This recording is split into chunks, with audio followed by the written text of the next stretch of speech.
Dear students, तो आज हम इंग्लिश में नया टॉपिक शुरू करने जा रहे हैं। Active voice change into passive voice. तो सबसे पहले इसके नाम से हम वाकिफ होते हैं। एक्टिव एक्टिव का मतलब अपन जानते हैं सक्रिय, एंड पैसिव निष्क्रिय। यानी जिस सेंटेंस में जो सब्जेक्ट होता है वो यदि प्रधान होता है, मुख्य होता है, वो होता है एक्टिव वॉइस। और जिस सेंटेंस में जो ऑब्जेक्ट होता है अपना, यदि वो प्रधान होता है, यानी यदि वो एक्टिव होता है, तो उसको बोलते हैं पैसिव वॉइस। यानी सब्जेक्ट को एक्टिव से पैसिव कर देना।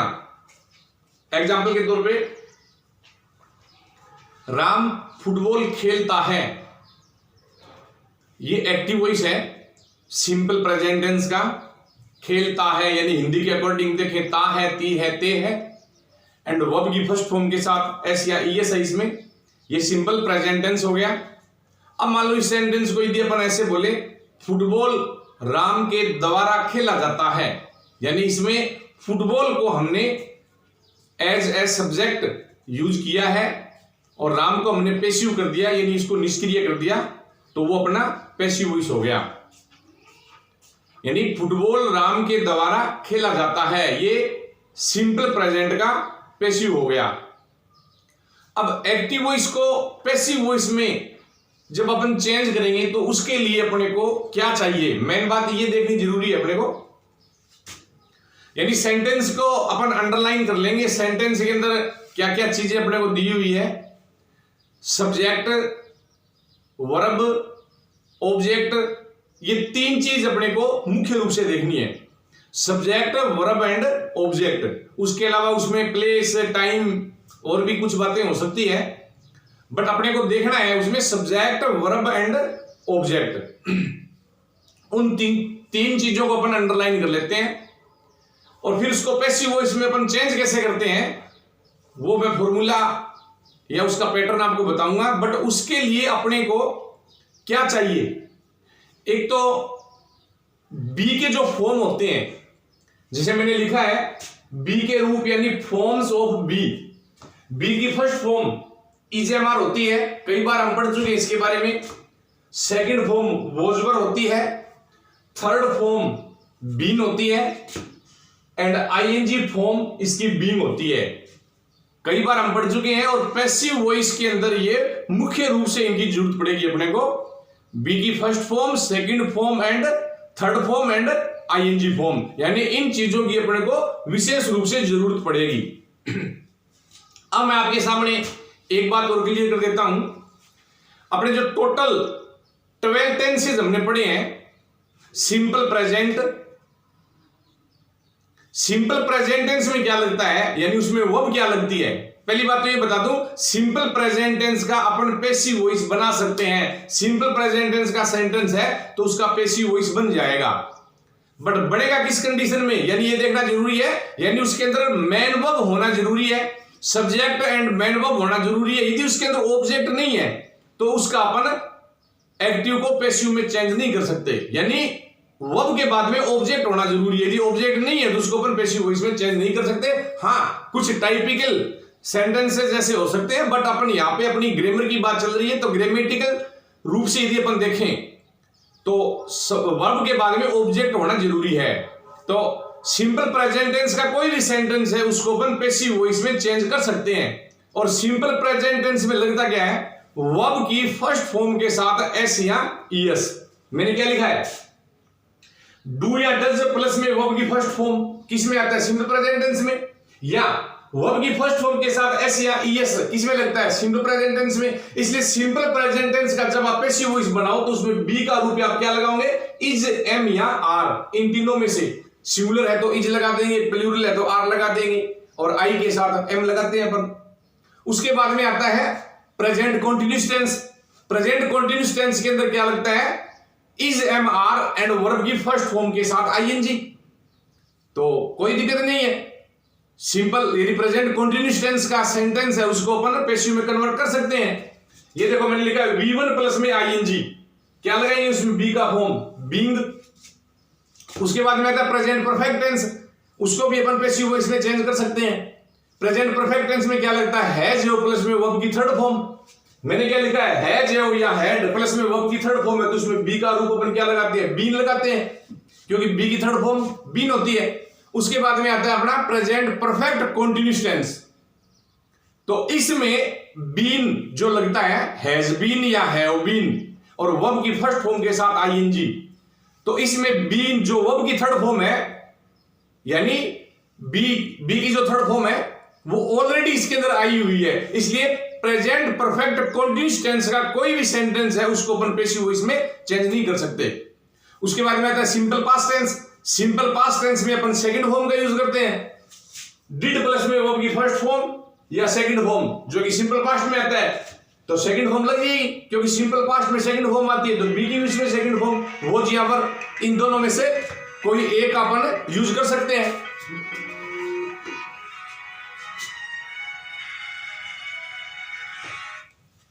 हेलो,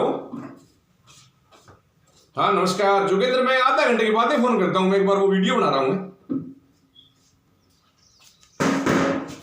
तो सिंपल पास्ट टेंस यानी सेकंड फॉर्म, तो सेकंड फॉर्म यानी बी की सेकंड फॉर्म वो या वर।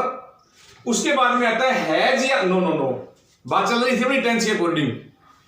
पास्ट कंटीन्यूअस टेंस क्या लगता है उसमें, वर्ब की फर्स्ट फॉर्म के साथ आईएनजी, और वर्ब की फर्स्ट फॉर्म के साथ आईएनजी क्या लगा देते हैं अपन, बीइंग लगा देते हैं और उसका पैसिव वॉइस भी बना सकते हैं।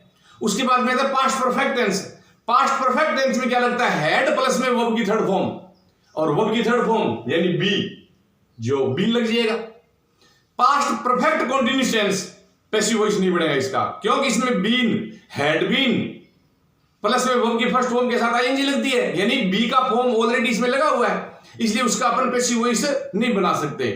उसके बाद में आता है सिंपल फ्यूचर, जिसमें क्या लगता है विल या शैल और वर्ब की फर्स्ट फॉर्म। मैंने क्या लिखा है, बाकी सभी मॉडल्स में will, shall, can, could, may, might, must, जितने भी मॉडल्स होते हैं उन सब में बी की फॉर्म बी लगा देंगे हम, यानी बी की फॉर्म बी लग जाएगी उसमें।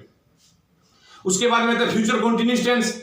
तो फ्यूचर कंटीन्यूअस टेंस में क्या लगता है विल या शैल प्लस में बी और वर्ब की फर्स्ट फॉर्म के साथ आईएनजी, बट इसमें बी जो बी का अपना ओरिजिनल फॉर्म है, मूल रूप है जिसका, इसलिए इसका पैसिव वॉइस नहीं बनेगा। फ्यूचर परफेक्ट विल हैव या शैल है प्लस में वर्ब की थर्ड फॉर्म, पैसिव वॉइस बन जाएगा, और वर्ब की थर्ड फॉर्म होते तो उसमें बीन लगता है। फ्यूचर परफेक्ट कंटीन्यूअस टेंस इसमें भी नहीं बनेगा, क्यों, क्योंकि इसमें बी की फॉर्म जो बीन ऑलरेडी लगी हुई है।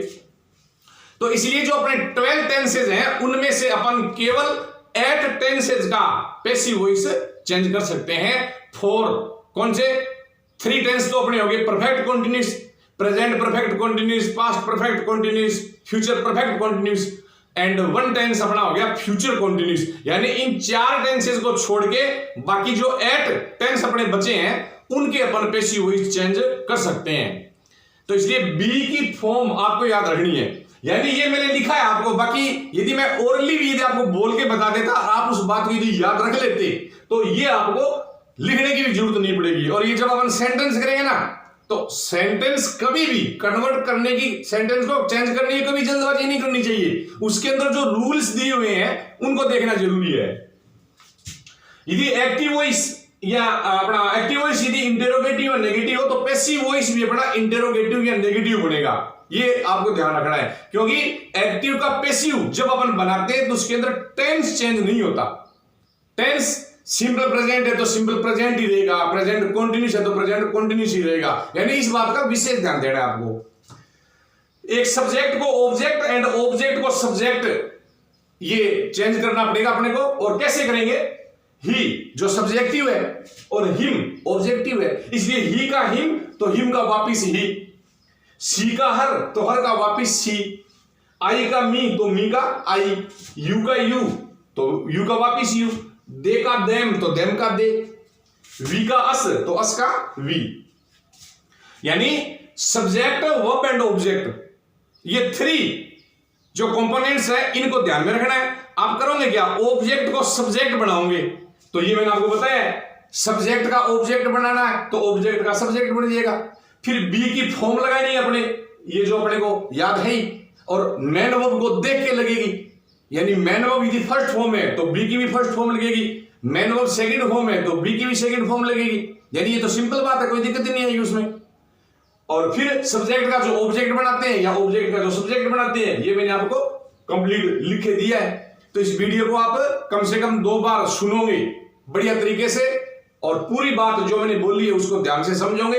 अब आगे ये चेंज किस तरह से होगा, यानी पैसिव को एक्टिव को पैसिव में चेंज करने के रूल्स न के बराबर होते हैं, बिल्कुल कम होते हैं। मानता हूं भी मैंने बहुत बार पढ़ाया है, इसलिए मेरे ये वर्बली ओरली मेरे याद है, बट आपके भी याद रह जाएंगे। थोड़ा सा ध्यान से यदि आप इनको समझने की, सुनने की कोशिश करोगे तो दैट्स ऑल।